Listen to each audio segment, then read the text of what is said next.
Merci d'être là pour le dernier webinaire de l'année pour le GDR Prométhée. Je suis Laurent Casser, donc le directeur de ce GDR et du laboratoire de génie chimique à Toulouse. Et je suis avec Anne Gwenaël Guesnec, qui est du BRGM à Orléans. Et on a préparé ensemble le programme de ce webinaire. Je voulais commencer par présenter le temps. Donc, on va démarrer d'ici 5 à 10 minutes, mais le temps de démarrer, que tout le monde soit connecté.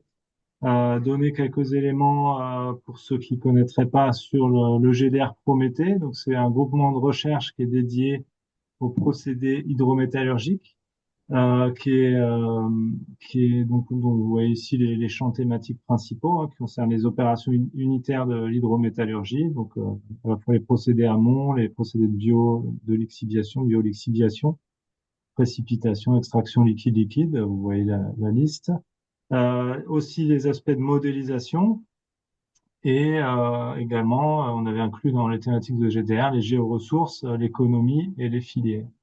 Donc, il y a 27 laboratoires membres, c'est-à-dire qui étaient là au moment de l'élaboration de ce GDR.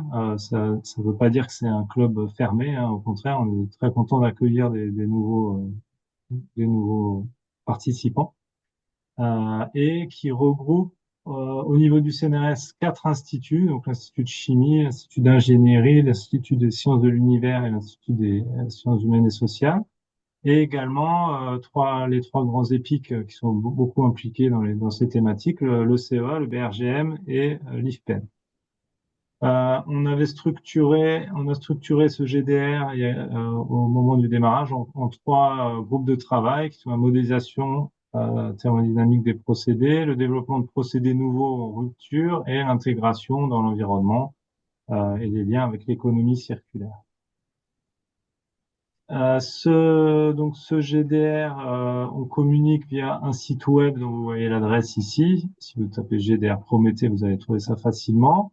On a une liste de diffusion. Vous pouvez m'écrire à cette adresse si vous voulez avoir les informations. C'est un mail à peu près toutes les 2-3 semaines avec les offres de thèse dans le domaine, par exemple, et puis ou d'emploi ou les choses importantes à connaître. On organise des séminaires annuels au printemps, donc il y en a eu déjà 3, et le prochain aura lieu à Metz et on fixera la date au courant janvier, donc on pourra communiquer sur la date donc a priori ça sera autour de mai-juin 2025. Et on organise donc ces webinaires d'automne depuis 2021. Alors là c'est le 4e webinaire d'automne et on met ces interventions en replay donc sur une chaîne YouTube. Donc chaque intervention est accessible sur la chaîne YouTube quelques jours après. Donc si vous ne pouvez pas assister à tout ou si vous voulez recommander à vos collègues une intervention ou toutes les interventions, vous pourrez leur donner l'adresse de la chaîne. On organise généralement ces webinaires et ces séminaires avec le conseil scientifique du GDR. Donc vous voyez les personnes impliquées ici et également le soutien technique pour l'organisation de UL Propulse, donc a également contribué à la mise en place de ce webinaire. Pour le programme d'aujourd'hui, donc on est le webinaire numéro 12 qu'on a intitulé Nouveaux outils informatiques et machine learning appliqués à l'hydrométallurgie. Donc on a 3 interventions qui sont prévues. Donc je vous ai rappelé aussi les webinaires précédents là, qui ont eu lieu il y a quelques semaines. Et pour aujourd'hui, donc on a 3 interventions prévues. L'une sur, on va vous les présenter, une par une. Donc une intervention de Céline Loubière du LRGP Nancy, une intervention de Fabrice Lamani du CEA Marcoule et une intervention de Pascal Guérin de Framatome à Ugine. Donc merci à eux pour les interventions. Donc le principe c'est des interventions à peu près d'une trentaine de minutes. Et ensuite, une séance de questions. Donc, on vous invite à poser vos questions par écrit dans le chat et on vous communiquera les questions. Enfin, on retransférera les questions pour nos intervenants. Donc, on fait une séance de questions après chaque intervention. Voilà, et donc on devrait terminer aux alentours de 16h30 ou un petit peu plus, quelques discussions en plus. Voilà, très bien. Donc, écoutez, on va démarrer. Donc, je laisse la parole à Anne-Gwenaëlle pour présenter la première intervenante. Oui, donc bonjour à tous. Alors, on va commencer ce webinaire avec Céline Loubière, qui est maître de conférence au LRGP, donc Laboratoire Réaction Génie des procédés à Nancy, qui travaille entre autres sur la modélisation des réacteurs et donc qui va nous faire une introduction sur l'intelligence artificielle et le machine learning dans le domaine du génie des procédés et des bioprocédés, puisque effectivement, c'est dans le domaine de l'hydrométallurgie, on utilise également des bioprocédés. Eh ben, écoute, Céline, je te passe la parole pour 30 minutes. Au Merci revoir. Gwen et merci Laurent pour cette introduction. Alors,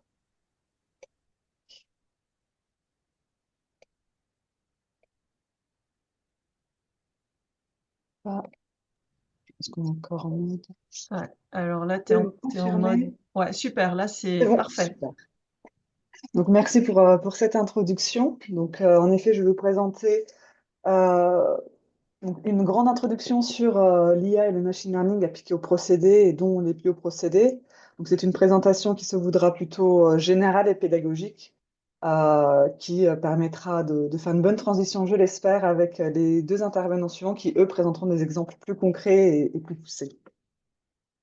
Donc cette présentation suivra le déroulement suivant. Tout d'abord, les grands principes de l'intelligence artificielle, avant d'aborder quelques exemples d'applications impliquant notamment les procédés hydrométallurgiques.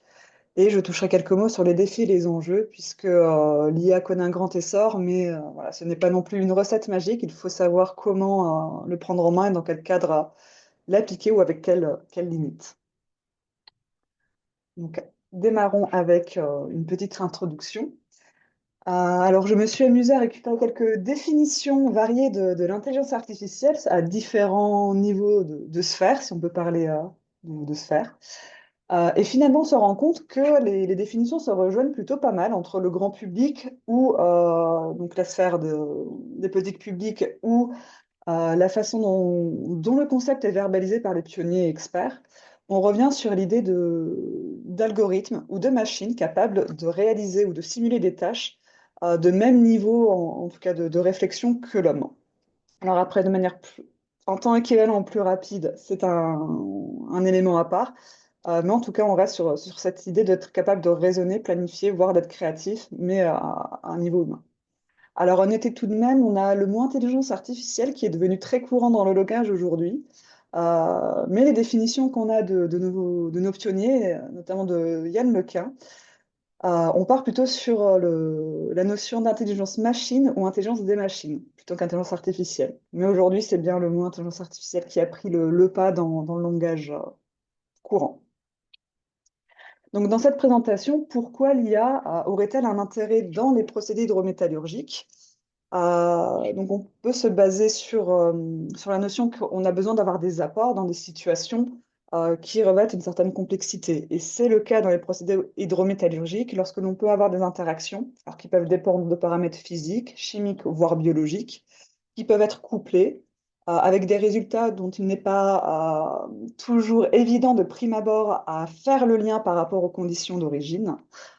Et donc, on peut utiliser l'IA pour lever ce petit verrou pour diverses applications, comme prédire des performances. Donc, on va revenir sur ce point de corrélation de prédiction. Si on est capable de prédire des performances, on peut chercher ensuite à optimiser et améliorer l'efficacité du procédé. On peut chercher à analyser par l'IA de grands volumes de données disponibles, puisqu'on a, avec les essors technologiques, on arrive à avoir toujours plus de données et au bout d'un moment, on est capable de les traiter euh, dans des temps impartis et souhaités.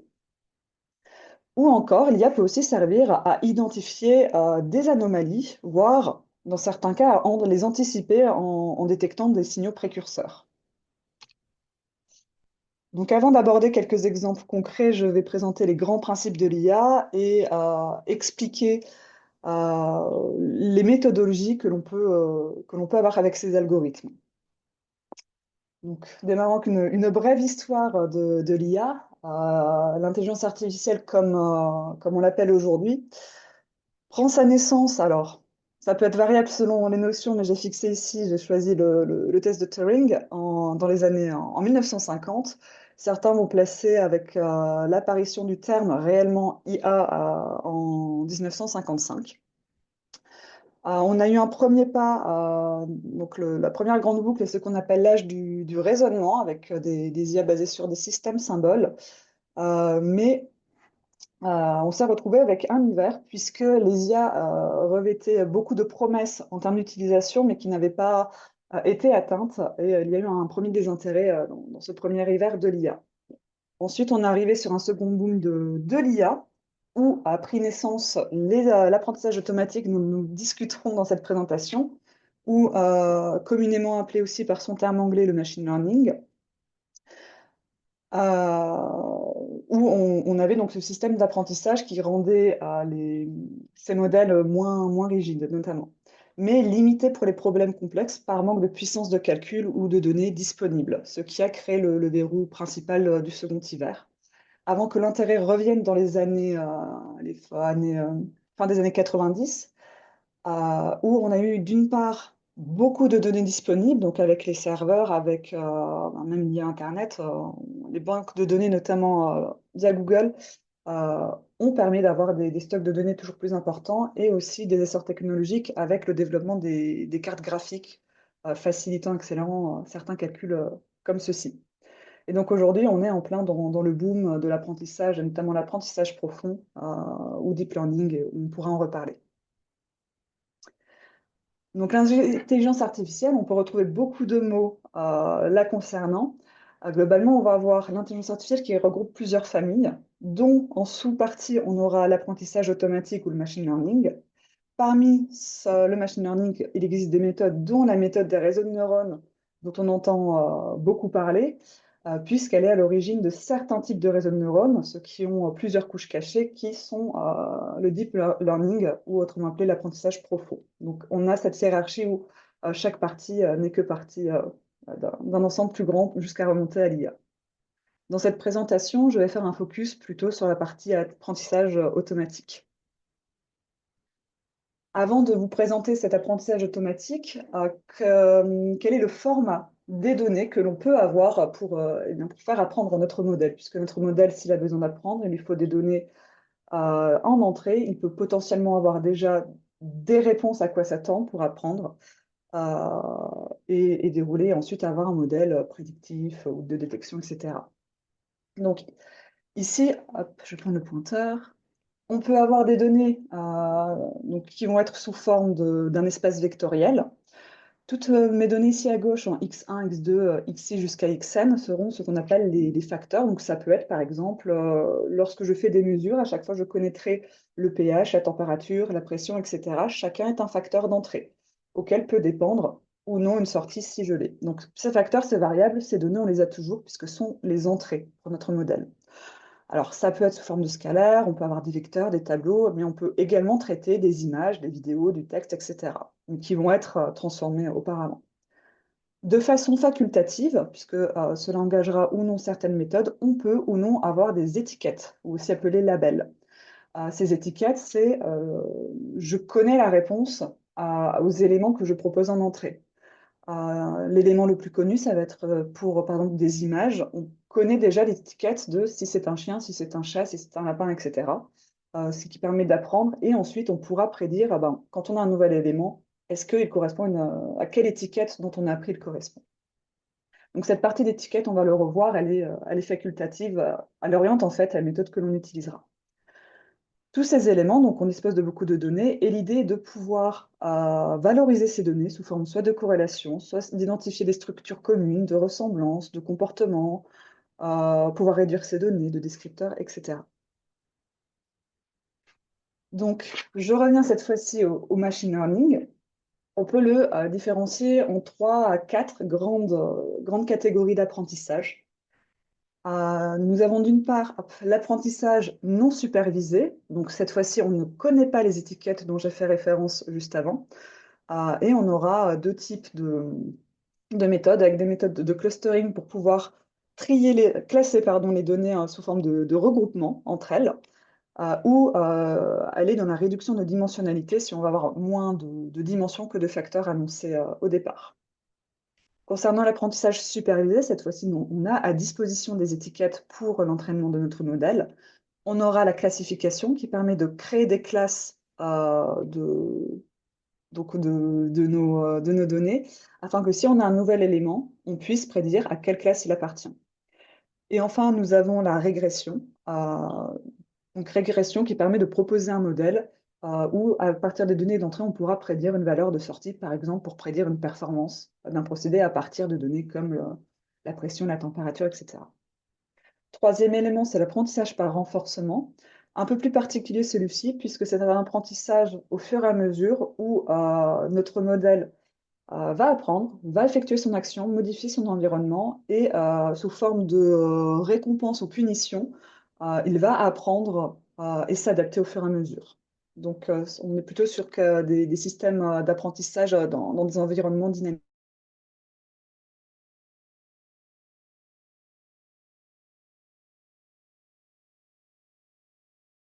Transfert, puisqu'elle se base sur des autres apprentissages des précédents qu'on peut transférer sous certaines conditions dans un nouveau modèle.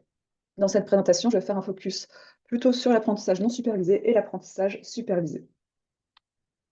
Concernant l'apprentissage supervisé, donc je vous ai parlé des deux méthodes avec l'une d'elles, le clustering, donc pour le regroupement.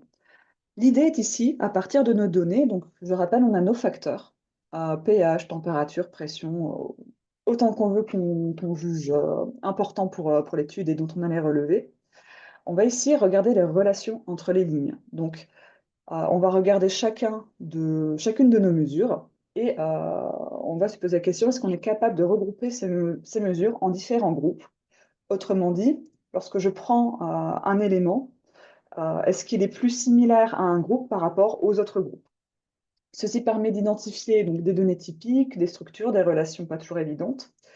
On peut aussi identifier des anomalies si on a des groupes de points qui peuvent sortir des structures plutôt habituelles générales, ou dans certains cas aller jusqu'à une réduction du nombre de données. Donc ici, vous avez un exemple, c'est un exemple historique pour le clustering avec les iris de Fisher, où en fonction des tailles des pétales et en fonction de la géométrie des éléments clés de ces iris, on peut identifier à quel type d'iris elles appartiennent. Je vous ai mis un ensemble de méthodes. C'est pas complètement exhaustif, mais il y a quelques principales, dont le K-means et le DB-scan qu'on retrouve assez fréquemment. Concernant la réduction de dimensionnalité, on va non pas cette fois-ci regarder les lignes, donc chacune de nos mesures, mais on va regarder nos facteurs. Donc ici, ce seront les colonnes. Et l'idée est de regarder, je dispose donc de n colonnes, est-ce que je pourrais retransformer, identifier mes données pour tout exprimer, ou en tout cas garder le principal de l'information, mais avec moins de colonnes. Donc la méthode la plus utilisée aujourd'hui, c'est ce qu'on appelle l'analyse en composantes principales, où à partir de nos données brutes, on va simplement changer l'angle de vue de ces données en les exprimant en fonction de ce qu'on appelle les composantes principales, où on aura en général la première composante qui maximise la variance et la deuxième composante qui minimise les résidus. Et de cette façon, on aura plusieurs composantes principales qui ne correspondent pas tout à fait à nos facteurs de départ, mais qui en sont des composantes. Et on a ici un exemple de résultat qu'on peut avoir donc, sur cette figure à droite, où si je garde que la première composante, je récupère l'information de 40% en termes de variance. Si je garde trois composantes, ici, je serai à 70%. Et donc, on peut se fixer, finalement, si je veux garder 95% de mon information sur l'expression de cette variance, on pourrait se rendre compte qu'ici, on aurait besoin de garder 6 ou 7, je crois, composantes au lieu des 9 ou 10 dimensions initiales. Donc, c'est ici qu'on peut avoir cette réduction de dimensions. Également, ça peut être une étape qu'on peut utiliser en pré-traitement pour accélérer les méthodes suivantes, puisque si on réduit le nombre de dimensions, on va aussi permettre de réduire les ressources en calcul nécessaires par la suite. Donc, en résumé, sur cette première partie d'apprentissage non supervisé, on dispose de nos données, mais sans les étiquettes. Mais on est déjà capable de faire du regroupement ou de la réduction de dimensionnalité. Cela a l'avantage de permettre d'explorer des données sans avoir besoin de connaître au préalable les catégories. On peut identifier des structures et des relations cachées dans le sens non évidente de prime abord. On peut détecter des anomalies et on peut compresser les données. Le fait de ne pas avoir les étiquettes apporte une certaine flexibilité et facilité dans la gestion des collectes. Mais le fait de ne pas avoir ces étiquettes rend parfois la mesure de performance de ces modèles, qui permet ensuite de les valider et de les évaluer, un peu plus difficile et les résultats peuvent parfois être difficiles à interpréter ou à relier aux informations physiques concrètes. En termes d'apprentissage supervisé, donc cette fois-ci, nous avons toujours nos données avec nos X d'entrée, mais on rajoute les étiquettes où on sait, voilà l'information que l'on est censé avoir à la sortie, en tout cas sur notre set de données d'entraînement du modèle.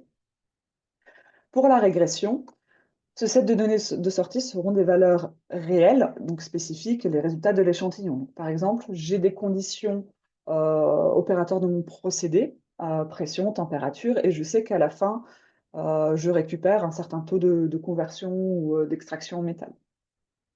L'idée va être d'être capable de relier une variable dépendante, donc ici ma colonne bleue qui dépend de toutes mes données en entrée, de manière à ce que aussi mes données en entrée, ces colonnes vertes, doivent normalement être indépendantes les unes aux autres. Si l'une d'elles dépend des autres, on pourrait la retirer de la corrélation puisqu'elle serait exprimée en fonction des autres.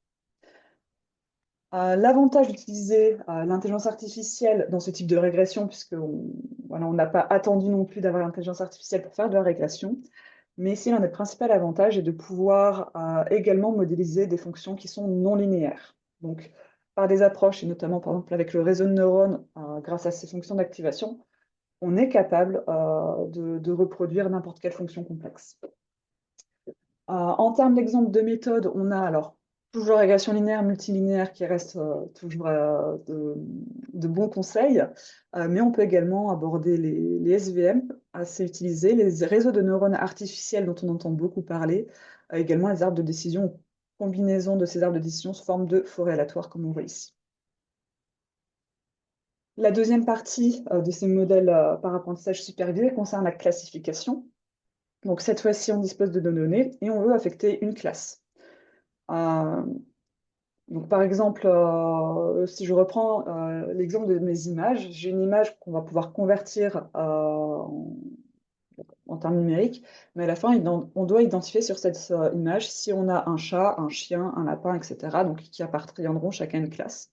Ce qui permet par la suite de, si j'ai une nouvelle photo, hop, je traite ma photo et je peux identifier à quelle classe on peut prédire l'élément présent. Donc cela avec des applications affecter une étiquette, comme l'exemple que j'ai donné, de la reconnaissance d'images, de texte ou même de données vocales, et toujours la détection d'anomalies qui fonctionne très bien avec ce type de modèle.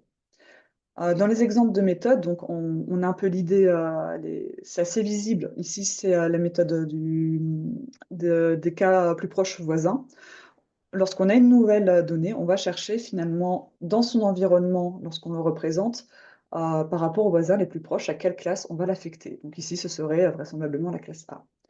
Méthode très utilisée aussi, le SVM, ou en français, vecteur à vaste marge, pardon, où on va pouvoir tracer, alors ici c'est une droite, mais on a des SVM sans que ce soit tout à fait linéaire, mais on va chercher l'hyperplan optimal pour séparer nos deux classes. À partir de là, lorsque je mettrai mon point rouge, je saurai dans quelle classe je l'affecte. On retrouve aussi beaucoup les réseaux de neurones artificiels en classification, et notamment les réseaux de neurones convolutifs qui, normalement, seront abordés par Fabrice par la suite. En résumé sur cet apprentissage supervisé, donc avec étiquette, on peut faire de la régression et de la classification. Cela permet de modéliser des relations complexes, y compris non linéaires. Cela permet donc d'avoir des modèles prédictifs utilisés pour l'anticipation, l'optimisation ou encore l'aide à la décision.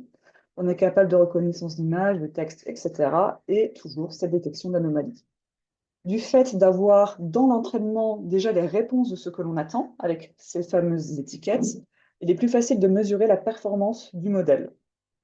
sous condition bien sûr que ces étiquettes sont de bonne qualité et en quantité suffisante pour la précision des résultats. Les limites cependant, donc il y a bien entendu cette dépendance aux données étiquetées qui sont parfois difficiles à obtenir. Il faut bien maîtriser l'entraînement du modèle pour éviter les risques de surapprentissage, notamment si les données sont très brutées ou dans le cas de modèles trop complexes. Dans les deux situations, les grandes étapes on va dire, d'élaboration et d'application de ces modèles démarrent par l'étape qui est une des plus importantes, la collecte et la préparation des données. Nos modèles sont très dépendants de la qualité des données qu'on va leur donner pour apprendre. Donc on a une phase de collecte, de préparation avec souvent aussi du nettoyage de ces données pour identifier si elles seront suffisantes et compatibles. Ensuite, selon notre problème ou selon les données disponibles, on peut sélectionner le modèle, donc le réseau de neurones, le SVM, l'arbre de décision, etc. On peut entraîner le modèle à l'issue d'une étape de validation et d'évaluation, donc toujours avec des données préalablement sectionnées. S'il y a besoin, on peut améliorer et ajuster le modèle. Et enfin, une fois que tout est fini, on peut interpréter les résultats. Donc, j'arrive maintenant sur quelques exemples d'applications que j'ai essayé d'orienter sur l'hydrométallurgie. Donc, une première application que je vais un peu plus détailler et ensuite je présenterai de façon plus succincte sur d'autres applications. Mais ici, par exemple, l'utilisation de ce machine learning pour prédire des performances. Et une fois qu'on est capable de prédire des performances d'un procédé, faire tourner les scénarios afin d'identifier le scénario optimal, en tout cas selon le modèle.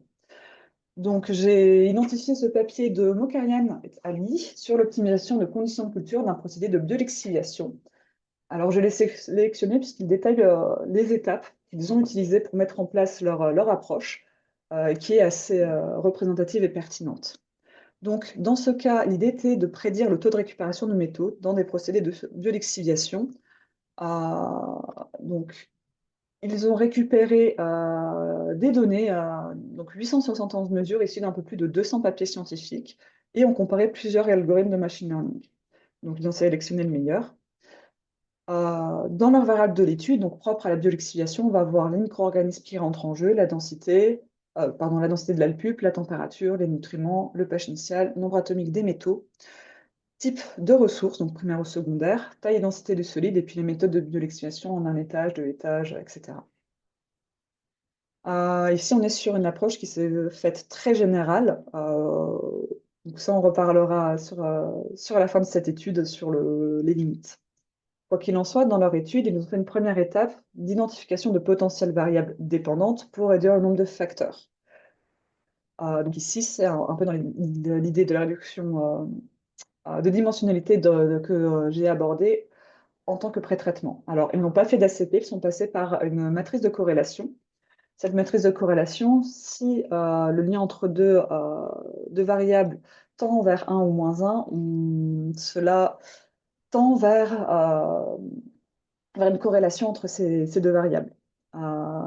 Ici, toutes sont allées au maximum jusqu'à 0,4 en valeur absolue, donc on ne pouvait pas affirmer des variables dépendantes ou non. Sachant qu'attention, le fait que ces variables n'allaient pas jusqu'à ne veut pas dire qu'elles sont complètement indépendantes entre elles. Simplement, on n'a pas la confirmation, donc on ne peut pas en supprimer. Donc les 9 données d'entrée citées précédemment, alors qui peuvent se subdiviser, ont toutes été conservées. Par la suite, ils ont testé donc, ces données sur différents algorithmes de machine learning, donc une quarantaine, et ils ont identifié le plus prometteur et celui qui donnait les meilleures performances au moment de l'évaluation, le modèle de type Random Forest, donc les forêts aléatoires. À partir de ce modèle, ils ont ensuite fait tourner le modèle sur plusieurs scénarios afin de trouver un arbre de décision donnant le taux de récupération maximal. Donc, arbre de décision qui pouvait ou non faire partie des données d'entrée. Donc, ce taux maximal a été trouvé à 77%, et vous voyez ici l'arbre de décision qui a été extrait. Alors, c'est un arbre de décision nettoyé, puisque sur les 9, on voit ici qu'il y a moins de paramètres fléchés. La troisième étape, qui est celle qui a permis justement de nettoyer l'arbre de décision précédent, est l'identification de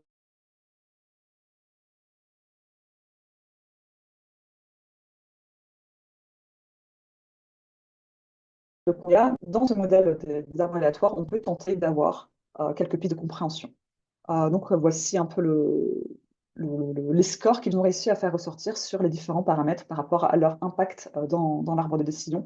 Et notamment, tous ceux qui avaient un impact très faible, ils ont pu les retirer de l'arbre de décision. Donc, en résumé sur cette publication, nous avons un modèle prédictif qui permet de prédire des performances. Alors, si ce modèle est très générique par rapport à des conditions, puisque c'est plus de 200 papiers de la littérature qui sont assez variés, ça reste néanmoins une méthode qui peut être utilisée en premier abord pour réduire des temps et des coûts pour rechercher des conditions de culture dans une nouvelle étude.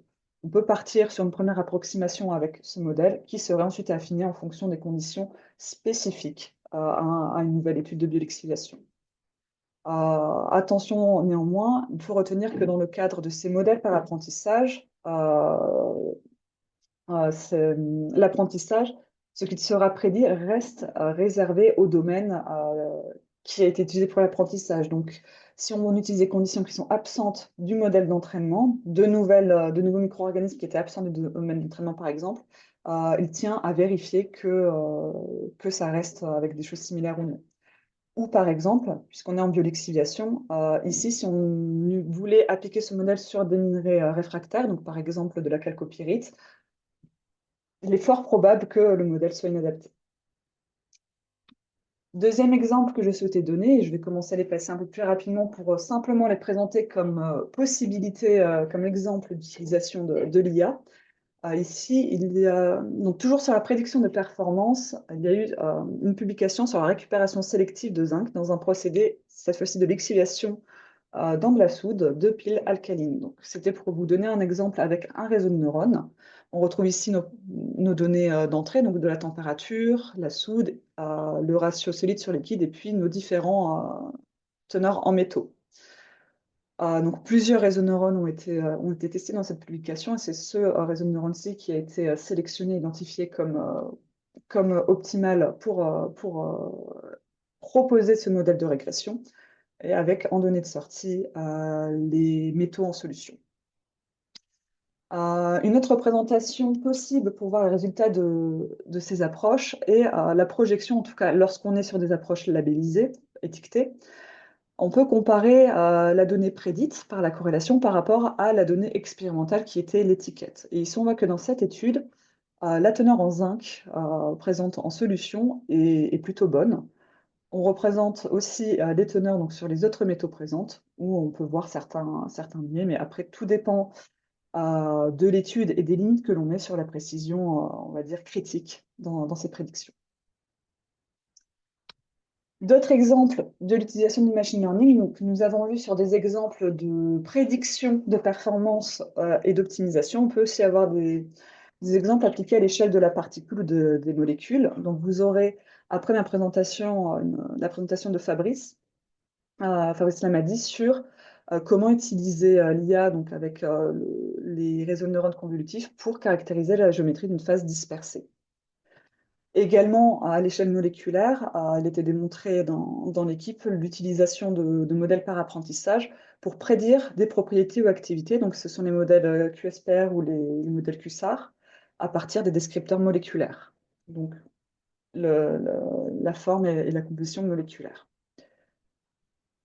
Également, des applications à l'échelle d'opérations unitaires. Donc, la troisième présentation que vous aurez aujourd'hui est un très bon exemple avec l'utilisation de réseaux de neurones pour analyse d'images qui permet d'aider à la décision lors du tri de la correction d'échantillons des grains d'éponge de zirconium, donc présentation qui sera menée par Pascal Guérin.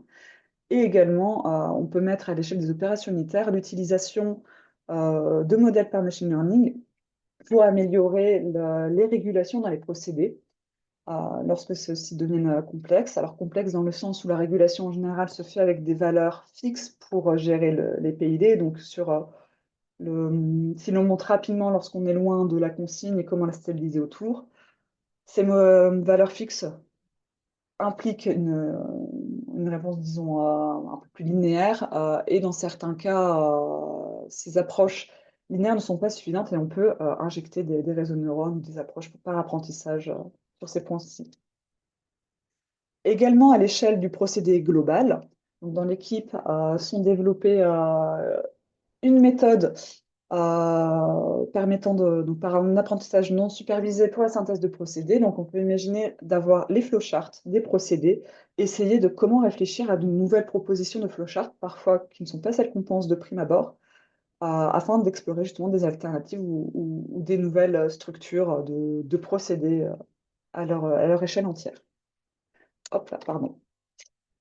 Et enfin, également dans la maintenance prédictive des équipements, donc l'IA commence également à s'implémenter pour, eh bien, dans le suivi des appareils, prédire quand planifier les maintenances afin de réduire les risques et puis les coûts associés. En résumé, quelles sont les applications en bénéfice de ces approches? Donc, on prédit des performances, on peut identifier des dérives ou des signaux précurseurs, et à partir de cela, on peut aller vers de l'optimisation, de la maintenance prédictive ou du contrôle prédictif, et également avoir une implémentation dans les méthodes analytiques ou de contrôle qualité. Ceci pour, comme on va dire, beaucoup de développement à l'échelle des procédés, améliorer les rendements, la qualité, réduire les coûts et réduire l'impact environnemental selon les objectifs appliqués. Je vais finir maintenant en présentant en 2-3 slides les enjeux, les limites de ces approches. Donc, les limites, on peut les dénombrer globalement donc, de 4. Concernant la sécurité et les coûts, je ne vais pas trop m'appesantir dessus, ils sont assez intuitifs. Donc, pour la sécurité, avec la confidentialité des données, et bien gérée lorsqu'on est en industrie 4.0. Et en termes de coûts, il va y avoir les serveurs et puis la formation des personnes impliquées pour gérer ces modèles. Je vais m'appesantir sur la qualité des données. Donc, il est nécessaire pour ces modèles d'avoir des données fiables, donc en termes de bonne qualité et en quantité suffisante, avec une vigilance sur les erreurs et les biais si on part sur un surapprentissage de ces modèles, c'est-à-dire que le modèle va apprendre les erreurs des données d'entrée. Donc, si on a du bruit sur nos données, il va apprendre le bruit, ce qu'on cherche à éviter. Une vigilance également sur les données incomplètes ou non représentatives. Par exemple, on a un médicament, on sait que le dosage ou l'impact n'est pas pareil sur l'homme et la femme. Si on a des données d'entrée où ce sont 80% d'hommes, on aura une non-représentativité, par exemple. Et en volume de données, si c'est insuffisant, c'est le risque de sous-apprentissage qui arrive.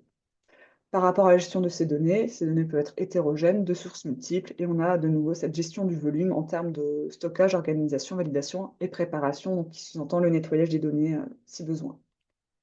Concernant la complexité des processus, là-dessus, on est dans le domaine des procédés hydrométallurgiques. Il est nécessaire d'avoir un bon dialogue entre les personnes, le modélisateur et puis l'expert process, puisqu'il faudra rester critique sur le résultat de ces modèles à la sortie.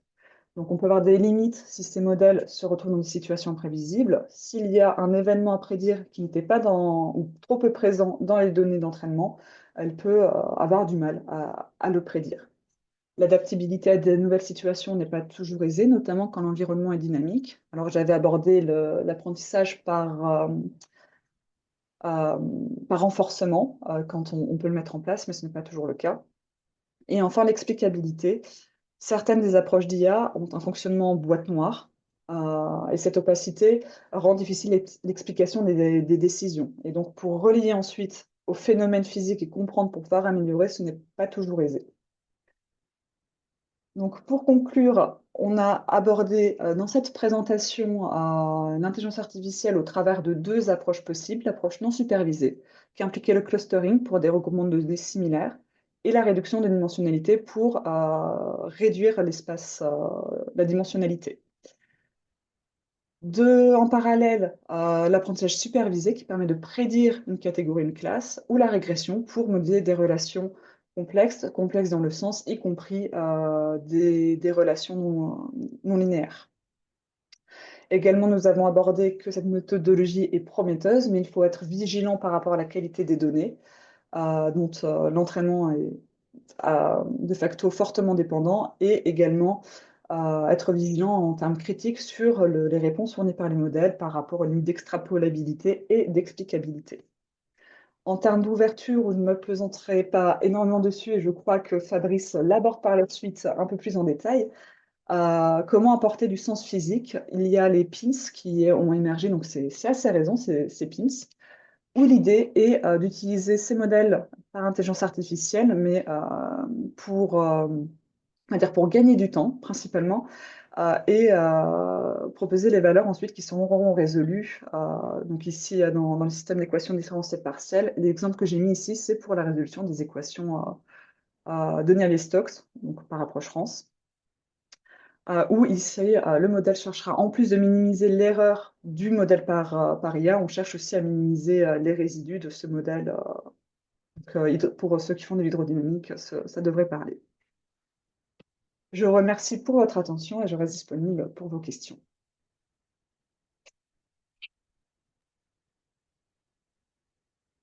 Merci Céline. Parfaitement dans les temps, c'est super. Alors, je ne vois pas de questions pour le moment. Il ne faut pas hésiter, hein, utiliser le chat pour... Ah ben voilà, il y a une première question qui arrive d'Hervé, donc sur la qualité des données. Eh ben, j'avais exactement la même question justement. Est-ce qu'on peut... parfois on connaît la précision sur les grandeurs mesurées, on connaît les erreurs. Est-ce qu'on peut on peut l'introduire, prendre en compte dans les modèles d'IA. Hum, alors ça, j'aurais tendance à dire que oui. Alors, je n'ai pas au niveau des modèles de traitement de données qu'on fait au préalable pour le nettoyage, je n'ai pas d'exemple concret là en tête, mais pour moi, on peut le prendre en compte. Et notamment, ce qui aide beaucoup, c'est quand on a les mesures, si on fait les mesures avec les répétabilités, là-dessus, ben, comme que lorsqu'on fait les tests d'hypothèse de façon générale, même en régression classique, hein, linéaire ou multilinéaire, normalement, ça permet de prendre en compte justement ces éléments-là. Donc avec la répétibilité principalement, si on ne l'a pas, mais qu'on connaît avec l'incertitude liée par exemple à l'appareil, là je ne veux pas dire de bêtises, je pense qu'il y a des méthodes, mais ce sera à creuser. Ça marche. Alors, Laurent demande si on dispose d'outils pour automatiser le recueil des données, notamment à partir d'articles scientifiques. Je pense qu'il faisait référence au premier exemple que tu as donné. Et moi, je voudrais en profiter pour poser une autre question en relation avec ça. C'est, tu parlais de la quantité de données, il fallait faire attention à avoir suffisamment de données. Comment est-ce qu'on évalue justement à Mhm. partir de quel moment on a suffisamment de données? Est-ce que par exemple pour cet article, 860, je crois que tu as dit 871 échantillons, comment on sait que c'est suffisant? Voilà. Alors pour récupérer automatiquement les données, il peut y avoir des outils, ben, justement par intelligence artificielle, qui peuvent parcourir les publications et par la détection de mots-clés ou de groupements de mots-clés, vont pouvoir identifier telle publication peut correspondre à la demande. Euh, donc ça, c'est les IA de traitement de texte. Donc ça peut au moins automatiser dans la sélection des publications et aussi extraire, détecter le résultat prédit. Alors là-dessus, je pense qu'il vaut mieux quand même avoir un œil derrière pour vérifier, mais ça permet déjà de débroussailler et de gagner du temps. Euh, pour, euh, alors après aussi, pour les données automatisées, alors en intelligence artificielle, alors, à regarder du côté du procédé, c'est un peu moins présent, mais sur beaucoup de domaines, il y a des banques de données qui restent disponibles sur Internet, et notamment avec GitHub, on retrouve des banques de données partagées. Procédé, c'est un peu moins évident, puisque beaucoup de données, des fois, dépendent, appartiennent à l'industriel, et ça, en termes de confidentialité, par contre, ça reste en interne, est compréhensible.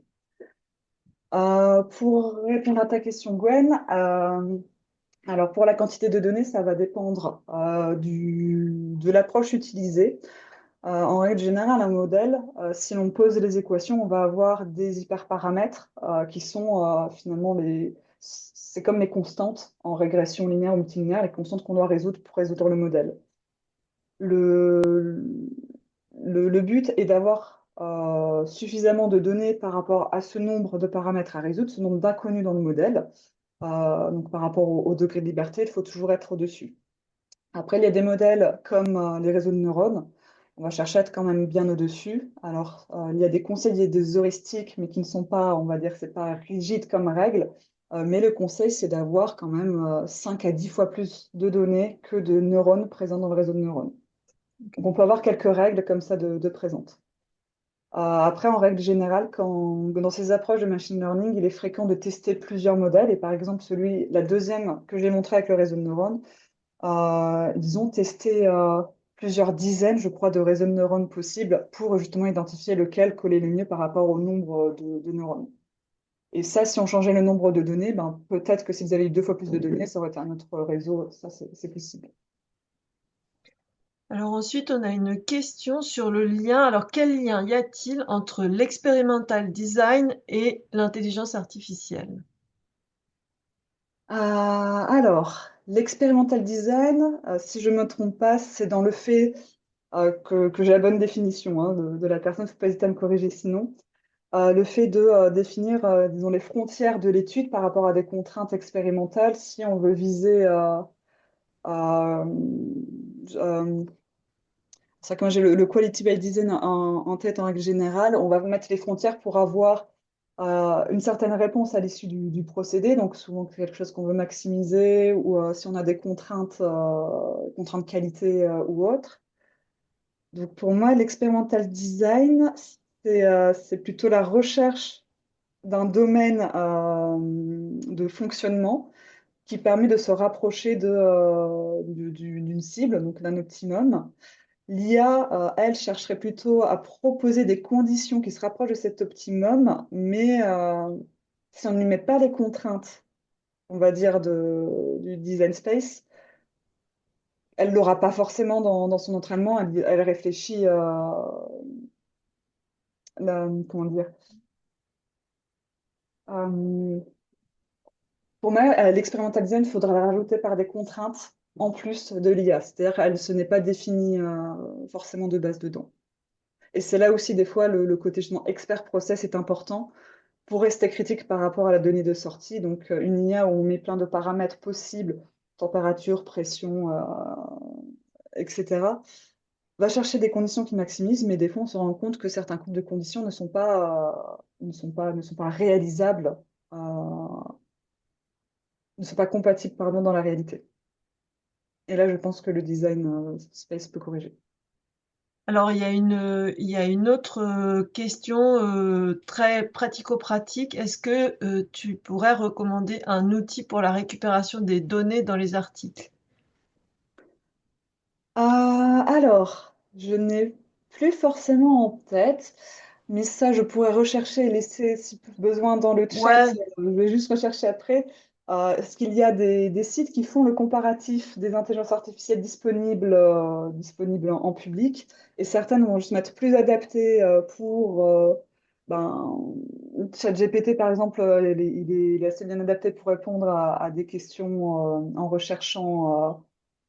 alors sur des blocs, on va dire, de réponses. Certains vont plutôt être adaptés dans la recherche de texte, d'autres plus adaptés sur le traitement vocal. Donc ça, je peux, pendant cette présentation, rechercher rapidement ce site ou en tout cas les références. alors, donc il y a Cathy, ma collègue, qui demande parmi les méthodes présentées comme faisant partie de l'IA, il y en a certaines qui étaient utilisées avant qu'on parle d'IA. Je pense Oui. notamment à l'ACP, aux méthodes de régression à l'analyse statistique des données, variables, dépendantes, non dépendantes. Est-ce qu'il est possible de préciser les apports de l'IA par rapport à ces approches?